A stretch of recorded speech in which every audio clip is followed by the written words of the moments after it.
show you the results now. I'm so excited. Oh my god. Wow! We, totoo? Pwede pala yung gawin sa watermelon? Try natin? Let's go! So meron ako yung matibang klase ng prutas dito para lang tayong gagawa ng fruit salad pero mas healthy version. Gawin natin? So una, i-prepare lang natin tong watermelon natin. So i-cut natin siya dito. Sukat lang natin siya. So nakat ko na siya pero parang nagkamali lang tayo dito kasi nag-crack siya. Sana hindi to epic fail. Anyway, maghanap ka lang ng parang bowl para ganyan. Para stable siya. Tapos tanggalin lang natin tong laman niya. Okay, dapat tanggalin natin lahat. Ayan. Grabe, sobrang pula ng watermelon natin. Hanggang sa maging ganito siya, dapat wala na talaga siyang laman. So, ito yung nakuha natin sa loob ng watermelon. Hindi to masasayang kasi pwede tong i-shake or pwede tong kainin. So, i-set aside lang natin to at i-ready na natin yung mga prutas natin. Grapes na green, grapes na violet, strawberries, and orange. So, eto yung mga fruits natin, guys. Hinugasan ko na to at kinat ko na pala yung strawberry natin. Set aside muna natin to at i-ready na natin yung gulaman natin. So, gagamit tayo ng clear na gulaman dito para makita talaga natin siya. Lagay lang natin dito. Saktong-sakto, 1 liter to. Lagyan natin ng water. Halu-haluin lang. Dagdagan ng water. Tapos, papakuluan lang natin to. So, i-ready muna natin itong fruits natin habang pinapakuluan natin yung gulaman. So, ilagay na natin yung mga fruits natin. Alam nyo, dito ako excited. Ayan, lagay ito ng grapes, orange, ayan, grapes ulit. Bahala na, halo-halo na to. Tapos, lagyan natin ng strawberry. So, ganito yung itsura niya. Ayan, tignan mo naman, sobrang ganda niya. So, ready na yung gulaman natin. Nirest ko lang to ng ilang minuto para hindi masyadong mainit. So, ilagay na natin dito. Ayan, dahan-dahan lang. So, ganito yung itsura niya kapag nalagyan mo na siya ng gulaman. At tatakpan na natin siya. Sobrang excited na ako pero hindi pa natin ito pwedeng kainin kasi kailangan muna natin itong ilagay sa ref for 24 hours. So hate ko din yung part 2 pero kailangan talaga to ng part 2 kasi bukas pa natin to makikita kung perfect ba, kung nagawa ba talaga natin siya ng tama. So ilagay muna natin to sa ref at babalikan natin siya after 24 hours. Let's go! So after 24 hours guys, ayan, I think ready na yung watermelon natin. So ayan, tanggalin na natin siya. Grabe, sobrang excited na ako. So ganito yung itsura niya guys, ayan. Diba? Sobrang sarap niya. Okay, sana hindi to epic fail at sana nagawa natin siya ng tama. So hatiin na natin. Okay. Grabe, sobrang excited na ako guys. Kagabi pa ako nito, sobrang excited. Okay. Oh! In 3, 2, 1. Oh! Wow! Tignan mo! Wow! Na-achieve natin, guys! Ayan. Tignan mo naman yan, no? Healthy version ng fruit salad. Taste test. The moment of truth. Let's go!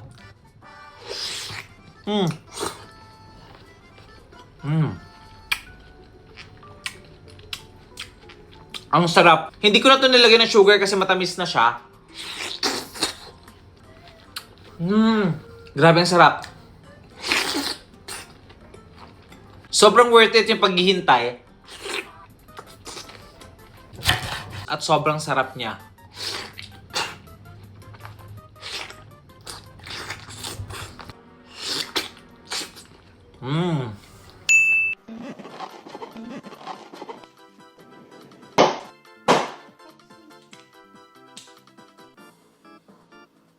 Wow! We! Totoo? Pwede palang gawin yun sa balloon?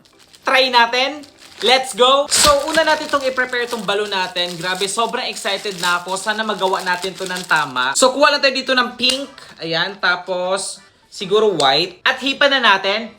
Joke, meron pala tayo nito. Bawasan lang natin. Ayan, siguro pwede na to. Siyempre, hugasan lang natin.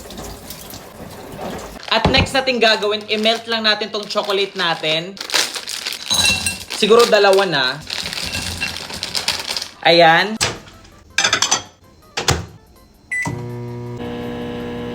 Habang minimelt natin yung chocolate natin, i-prepare na natin tong sprinkle natin.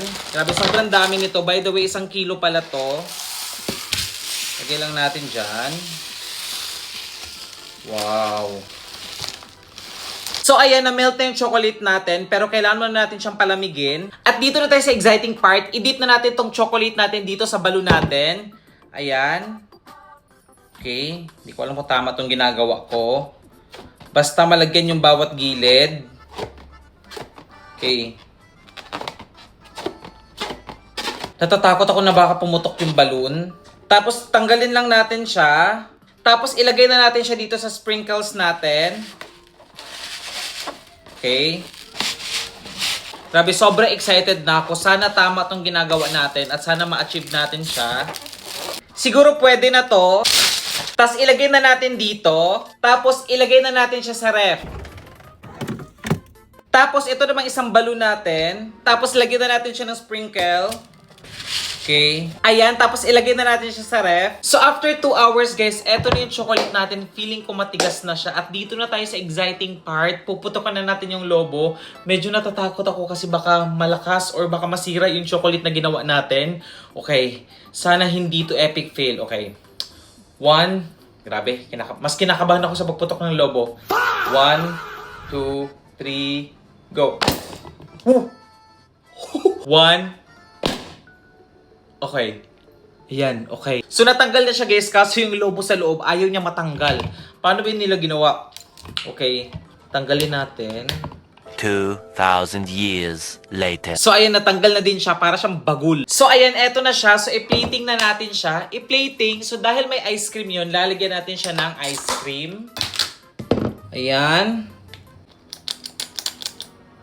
Ba tayo? Grabe, sobrang sarap nito guys. Perfect pa, lalo na ngayon summer na naman. Meron ka ng ice cream, meron ka pang lalagyan na chocolate na edible. At syempre, lalagyan natin ng chocolate syrup. Diba? Ayan. At syempre, lalagyan natin ng sprinkle.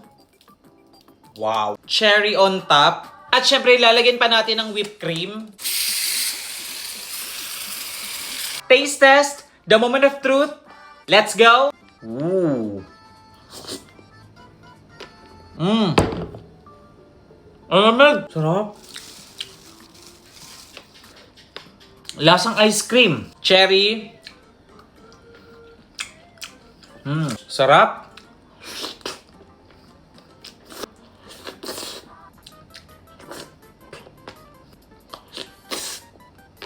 So, try naman natin itong kainin itong lalagyan. Okay. Taste test. The moment of truth. Let's go.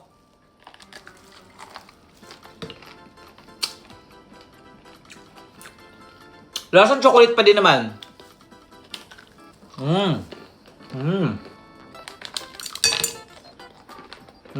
Ang sarap niya at nakakatuwa kasi na-achieve natin. Oh my god.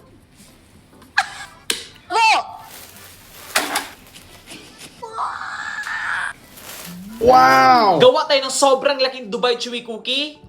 Let's go! Sobrang tagal ko nang gustong gumawa ng malaking Dubai Chewy Cookie kaso wala akong mahanap na katayfi, pero gagawa tayo ng paraan ngayon. So dahil wala akong mahanap na katayfi, gagamitin natin tong miswa. Oo, itong miswa yung gagamitin natin. So kailangan din natin ng pistachio sauce, syempre marshmallow, tapos kailangan natin ng cocoa powder at gatas. So i-prepare lang natin tong miswa natin. Grabe guys, sobrang excited akong gawin to guys. Sana hindi weird yung lasa niya, pero may mga napapanood ako sabi nila masarap daw yung miswa. So ito try natin. So maglagay lang muna tayo ng konti. Putulin lang natin to. So, nalagay ko na siya dito sa baking pan. Siguro maglagay lang tayo ng konting butter. Natin dito. Ayan. So, ito mo ng first batch yung lulutuin natin kasi masyado itong madami. Let's go. So, lutuin na natin siya dito sa oven natin for 3 minutes or hanggang sa mag-golden brown siya. So, kapag na-achieve na yung ganitong kulay niya, ayan, pwede na yan. At in fairness, sobrang crispy niya. Medyo mainit siya. So, after 1 hour, eto na yung miswa natin. So, dudurugin lang natin siya. Hindi naman sobrang durog. Yung parang liliitan mo lang siya. So, eto na yung miswa natin. Nadurog ko na siya. So, maglagay lang muna tayo dito konti. Tapos, lalagyan na natin siya ng pistachio sauce. Dito talaga ako sobrang excited, guys. Grabe, sobrang bango. Okay. Wow. Yan. Ganito siya. Tapos, haluin lang natin.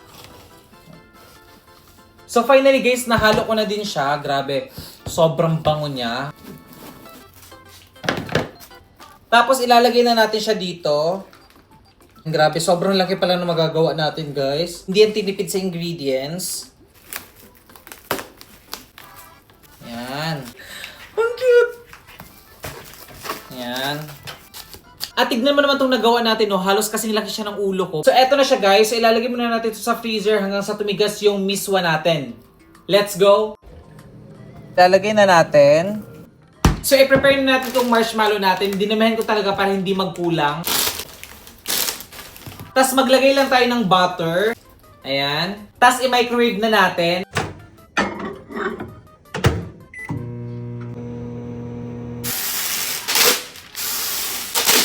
So, ready na yung marshmallow natin. So, haluin lang natin. Ayan, tignan mo naman. Mabilis lang siya mahalo, di ba? So, lagyan na natin ng cocoa powder at gatas. Lagyan lang natin. At lagyan natin ng gatas. At haluin natin siya. So, nahalo ko na yung marshmallow natin. So, ilipat na natin siya dito sa baking paper natin. Yan. Maglagay lang tayo ng oil sa kamay para hindi dumikit yung marshmallow natin. Dagdagan lang natin ng konting powder. I-flat lang natin. So, ayan, ready na yung marshmallow natin. Wow! So, eto na yung ginawa natin katayfi / miswa kanina. So, ilagay na natin dito. Grabe, sobrang laki. Halos kasi nilaki siya ng ulo ko. Ayan. So, ilagay na natin dito. Tapos, balutin na natin. Dito ako excited. Grabe, sobrang laki nito, guys. Maglagay lang tayo ng cocoa powder dito. Tapos, ilagay na natin to. Ayan. Tignan mo naman, sobrang laking Dubai Chewy Cookie yung nagawa natin. Grabe, na-amaze ako. Lagyan natin dito. Dubai Chewy Cookie Pro Max 1 terabyte. Tignan mo naman, sobrang laki nito, guys. Oh. Taste test, the moment of truth. Let's go! Oh.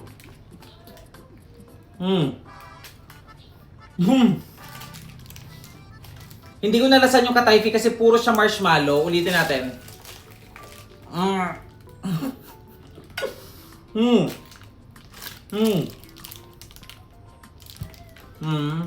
Kapag miswa yung gagamitin mo, hindi siya crispy or baka malili yung pagkagawa ko.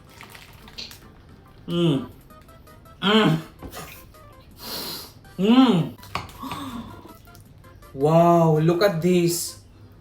'Di ba?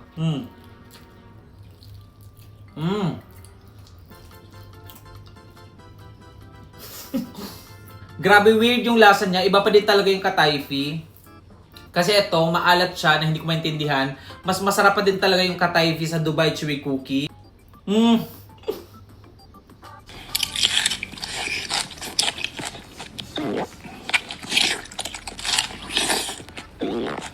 Wow! Blue na watermelon? Sige, gawin natin. Let's go! Dahil nag-crave ako ng blue na watermelon, gawin natin siya. So, una natin gagawin, slice lang natin siya. Ayan. Mga dito. Ayan. Maghanap ka lang ng bowl na swak sa watermelon mo para makatayo yung watermelon mo. Ayan. Huwag natin ito itapon kasi magagamit natin ito mamaya. So, next, tanggalin lang natin itong laman ng watermelon. Ayan. Okay, dahan-dahan lang. Ayan. Tapos, kailangan natin ng isang bowl. So, tanggalin lang natin lahat ng laman ng watermelon. Dapat wala talaga siyang matirang laman. So, natanggalan ko na siya ng watermelon sa loob. So, ganito yung itsura niya kapag natanggalan mo na siya ng watermelon. And sobrang linis niya na. At eto yung mga nakuha nating watermelon sa loob. Ayan, hindi to masasayang kasi pwede itong kainin agad or pwede siyang i-shake. So, i-set aside lang natin to at mag-prepare na tayo ng tubig. So, maglagay na tayo ng jelly mix. Ayan, blue sana yung bibilin ko kaso wala akong nahanap na blue na jelly or gulaman. Kaya eto na lang. Ayan. Haluin lang natin. So, dagdagan natin siya kasi last time yung ginawa ko, kinulang siya sa gulaman, kaya hindi siya kumapit. Ito, dadamihan na natin. Tignan lang natin. Tapos, haluin ulit natin. At dito na tayo sa exciting part, maglalagay na tayo ng food coloring na color blue. Malamang. Okay, patak-patak lang. 1. Ay! Hindi patak, pero pwede na yan. Yun. Diba? So, lutuin muna natin to. Papakuluan muna natin to. So, magpainit lang tayo. Tapos ilagay na natin to. Tapos dagdagan pa natin ng tubig. Tapos halu-haluin lang natin hanggang sa maluto yung gulaman or kumulo. Later. So ayan, ready na yung gulaman natin. Naluto na yung gulaman natin. Ilalagay na natin siya dito sa watermelon. Ayan, dahan-dahan lang. Ayan. Ayun. Ayan. Perfect. So takpan na natin siya at ilagay na natin siya sa ref hanggang sa mag-set siya. Let's go! So after 5 hours, eto na siya. Grabe, sobrang excited na ako. Check muna natin. So slice na natin. Okay, sana hindi to epic fail. Woo! The moment of truth. Let's go. Ano yun? Ano yun? Wait lang. Sobrang solid niya pero tignan mo. Wait lang, parang may isa pa tayong chance. So, eto na yung mga nagawa natin, guys. Kaso eto, natanggal siya. Hindi ko alam kung bakit. Tignan nyo. Diba? Ginawa ko naman siya ng tama, siguro. Pero bakit natatagal pa din siya? So, ayun, sobrang excited na ako. Taste test. The moment of truth. Let's go. Ayan, eto yung nagawa natin. Try natin.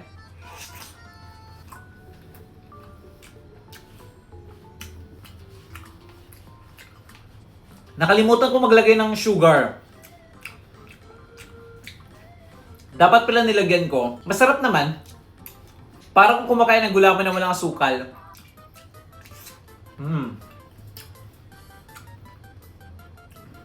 Oh!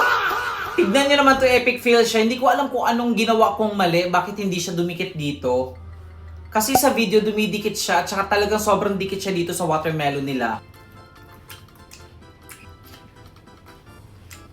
Bakit?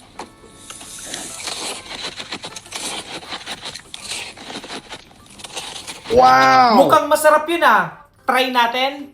Let's go. So pinuhin muna natin yung ice gamit nito. Ayan, kuha tayo nito. Lagyan natin dyan. Tapos lock lang natin. Ikutin lang natin.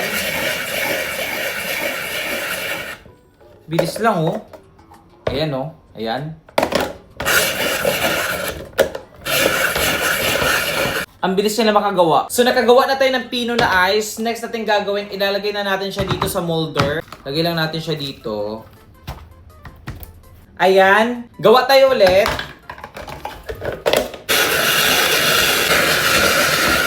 Lagay lang natin dito sa molder. Ayan. So tanggalin na natin siya sa molder. Yun. So ganito yung tsura niya. Ayan. So, eto na yung ice na ginawa nating pino kanina. So, mag-ready na tayo ng soft drinks. Ayan. So, eto yung ginamit niya Coke, pero bumili din ako ng Royal. Okay. Sabi nila masarap daw yun, so i-try natin. Tignan natin kung anong pinakamasarap. Taste test! The moment of truth! Let's go!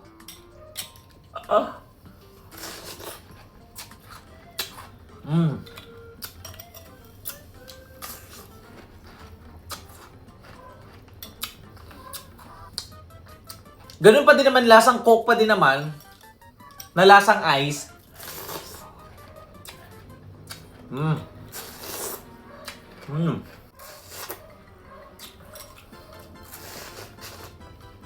In fairness, masarap siya.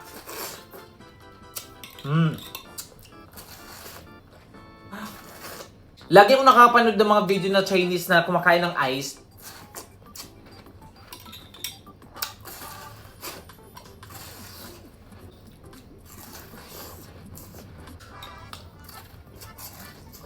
Try naman natin itong Royal. Taste test. The moment of truth. Let's go.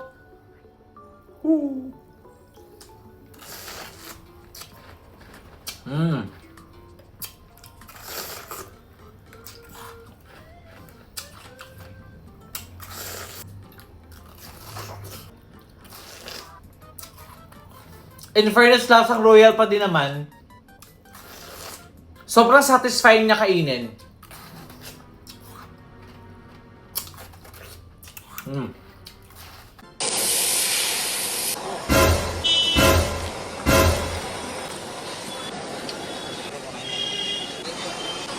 Wow! Uwe! Sting, pwede palang ihalo sa itlog at gawing scrambled egg. Gawin natin. Let's go! Sobrang curious ako kung anong lasa nun kasi marami akong napapanood ng mga video sa India na niluluto to. So ano kayong lasa nun kaya gagawin natin? So una, painitin lang muna natin tong kawali. Tapos ilagay na natin tong sting dito. Ayan. So half lang muna. So, half lang muna. At hintayin natin na kumulo siya. So, ayan, kumukulo na siya. So, sa video, naglagay siya ng 6 na itlog. Kaya maglalagay din tayo. 1, 2, ayan, 3, ayan, aray. Sobrang curious talaga ako dito guys kung ano yung lasa niya. 4, 5, and 6. Ayan.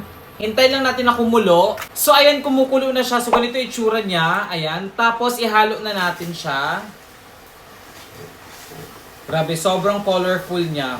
Tapos, nag-add lang siya ng sting. So, maglalagay din tayo. Konti lang. Medyo naguguluhan ako, guys. Pero trust the process. Kasi feeling ko masarap to. Ayan. Lagi ko tong napapanood na ginagawa sa India. Kaya, ayun. Try natin. So, dito na tayo sa exciting part. Maglagay na tayo ng mga panakot. So, meron ako ditong siling green, kamatis, at saka sibuyas na puti. Maglagay lang tayo. Ayan. Rekta na agad. Ubusin na natin. Maglagay naman tayo ng kamatis. So, sinama niya to. So, isama din natin. Feeling ko okay na yan. Tapos, maglagay na tayo ng sibuyas. Lagay lang natin. Grabe, rekta-rekta na to. Ano kayang lasa nito? So, nalagay ko na yung mga pampalasa. Sobrang colorful niya na. Ayan, sobrang ganda niya tignan. Tapos, haluin natin. So, kapag ganitong tuyo na siya, okay na yan. Hindi ko siya nakitang naglagay ng mga paminta at asin. Pero maglalagay lang ako para may lasa siya. Lagyan natin ng konting asin. Tapos, maglagay tayo ng paminta. Konti lang. Tapos, haluin natin. In fairness ha, mukha siyang masarap tignan. Tignan mo naman oh, saan ka nakita ng itlog na pink? Tignan mo. So ayan, ready na yung pink na scrambled egg natin. So ilipat lang natin. Grabe. Tapos ang bango niya oh. So eto na yung finished product natin. Taste test. The moment of truth. Let's go. Ayan, grabe. Sobrang excited ako. Grabe. Sobrang init pa niya.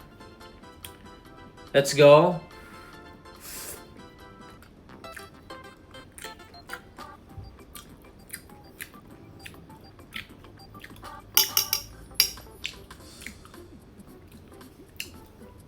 In-expect ko na to eh. Na matamis siya. Hindi naman pangit yung lasa niya, pero weird lang kasi matamis yung itlog. Alam niyo yun? Parang kumakain ng itlog na nilagyan ng asukal. In fairness, mabango siya. Parang siyang cotton candy. Alam niyo yun? Bago sa akin itong panglasa na to, ayan, sobrang na-curious lang talaga ako kaya tinry ko siya. Parang siyang champurado. Masarap naman kasi weird lang talaga, lalo na kung alam mo na nilagyan ng sting yung itlog. Siguro masarap to sa iba, pero para sa akin, sakto lang. Hindi naman sobrang pangit yung lasa. Parang weird lang talaga kasi matamis siya. Ano yun? May na-try na naman tayong kakaibang food today.